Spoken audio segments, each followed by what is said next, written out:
In a world where corporate espionage invades the realm of dreams, Dominick Dom Cobb is a skilled extractor, someone who infiltrates the subconscious to steal secrets. Alongside his business partner Arthur, Cobb uses a cutting-edge military technology that allows them to share dreams with their targets. During a mission to extract information from a powerful Japanese businessman named Saito, things go awry when Cobb's own subconscious betrays him, manifesting as his late wife Mal. The mission fails, but instead of repercussions, Saito reveals his true intentions. He wants to hire Cobb and his team for an even more ambitious job, not extraction, but inception, the planting of an idea deep within someone's mind. This concept is far more complex and dangerous than anything they have attempted before. The stakes are incredibly high, and the risks are monumental. Saito's target is Robert Fischer, heir to a vast energy empire poised to monopolize the industry. Fischer's company is on the brink of becoming the dominant force in the global energy market, and Saito wants to prevent this monopoly from happening. To ensure his competitor's conglomerate dissolves, Saito offers Cobb a deal, one that Cobb cannot refuse. The proposition is simple yet profound: successfully implant the idea in Fischer's mind, and Saito will use his influence to clear Cobb of a murder charge that has kept him on the run for years. This offer is a lifeline for Cobb, who has been living in exile, separated from his family. The promise of being able to return home to his children is a powerful motivator. Cobb's longing to reunite with his estranged children is palpable, and the opportunity to clear his name and start anew is too tempting to pass up. The team understands the gravity of the task ahead. They know that Inception is a nearly impossible feat, requiring precision, creativity, and an unparalleled understanding of the human mind. But with Cobb's expertise and Saito's resources, they believe they have a fighting chance. The mission is set, and the stakes have never been higher. The journey to plant an idea deep within Fischer's subconscious begins now, with the hope of a brighter future for Cobb and his team. Desperate for a chance to see his family again, Cobb agrees and begins assembling a specialized team for the risky operation. Cobb recruits Eames, a forger who can manipulate his appearance within dreams. Yusuf, a chemist who prepares a potent sedative necessary for multiple dream layers. And Ariadne, a brilliant architecture student tasked with designing intricate and deceptive dream landscapes. Saito insists on joining the team to personally oversee the mission's success. With the team assembled, they set their plan into motion during a long flight from Sydney to Los Angeles, where Robert Fischer is transporting his father's body. Using the opportunity, they sedate Fischer and enter his subconscious. To plant the idea deep enough, they employ a strategy of layered dreams, a dream within a dream technique where each level is meticulously designed by the team. Each dream layer requires a kick, a synchronized event to wake the dreamers from one level to the next. The deeper they go, the higher the stakes. If they die under heavy sedation, they risk being trapped in Limbo, an unconstructed dream space where time stretches infinitely.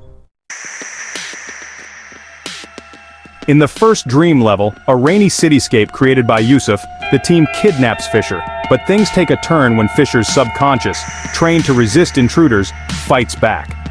Saito is gravely injured, threatening the mission's success.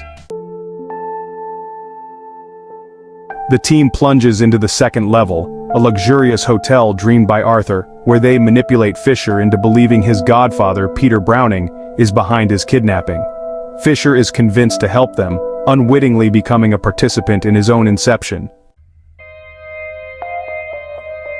In the third level, a snowy fortress designed by Eames, they approach Fischer's deepest insecurities.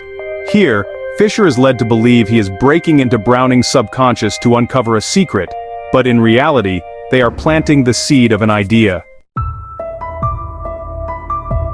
As they navigate this treacherous layer, complications arise. Yusuf, under attack in the first level, initiates an early kick, causing a cascade of effects. Zero gravity in Arthur's dream level, and an avalanche in Eames's snowy fortress. The team races against time to synchronize their actions and complete the mission.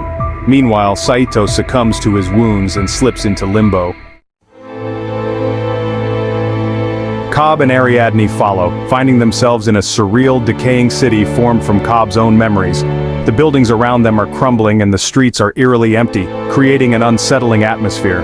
Here, Cobb reveals a haunting truth to Ariadne, a truth that has been weighing heavily on his conscience. He and Mal once spent decades in Limbo, a place where time stretches infinitely, building a life together. They constructed entire cities, landscapes and memories, living a lifetime in a world of their own creation. When they awoke, only a few hours had passed in the real world. The dissonance between the time spent in Limbo and the real world was jarring, but the experience left Mal convinced that reality was still a dream, unable to distinguish between the two. She became obsessed with the idea that they were still trapped in a dream. This obsession led to her tragic suicide, as she believed that dying was the only way to wake up from the dream. Cobb was blamed for her death, a burden he carries with him every day. The guilt is a constant shadow over his life. This guilt manifests as her vengeful projection, a haunting presence that appears in his dreams, embodying his deepest fears and regrets. Threatening to sabotage his missions, her projection is a constant reminder of his failure and loss, making every dream a perilous journey. Despite the chaos, Ariadne pushes Fischer off a ledge in Limbo, waking him in the 3rd level.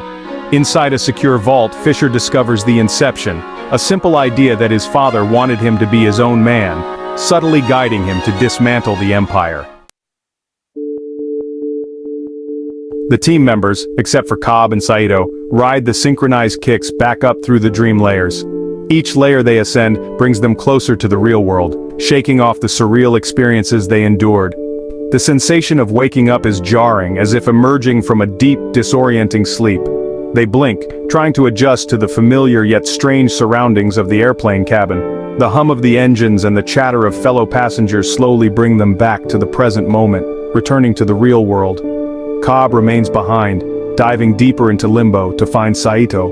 Limbo, a place where time stretches infinitely, has taken its toll on both men. When Cobb finally locates Saito, they are both aged and disoriented, their minds clouded by the passage of countless years. The once vibrant and sharp Saito is now a shadow of his former self, lost in the endless expanse of his own mind. Cobb too feels the weight of time pressing down on him, but he clings to the hope of returning to reality, unsure of what is real. Together they remember their pact and seemingly take their lives to escape Limbo's endless expanse. The act is both a leap of faith and a desperate bid for freedom. Awakening suddenly on the airplane, Cobb finds himself back in reality. The transition is abrupt, like being pulled from a deep sleep into the harsh light of day. He looks around, disoriented but relieved, as the familiar sights and sounds of the airplane cabin ground him in the present. With the mission completed, and Fischer none the wiser, Saito keeps his promise, using his power to clear Cobb's charges. At the Los Angeles airport, Cobb reunites with his father-in-law and finally returns home. The reunion is emotional, a culmination of his long and arduous journey. As he steps into the warm embrace of his family, the weight of his past begins to lift. The mission, fraught with danger and uncertainty, has finally come to an end, and Cobb can now look forward to a future free from the shadows of his past. As he steps into his house and sees his children's faces once again, he spins his totem, a spinning top that helps him distinguish dreams from reality. But this time, he doesn't wait for the result. He walks away, choosing to embrace the moment, regardless of whether it is real or just another dream.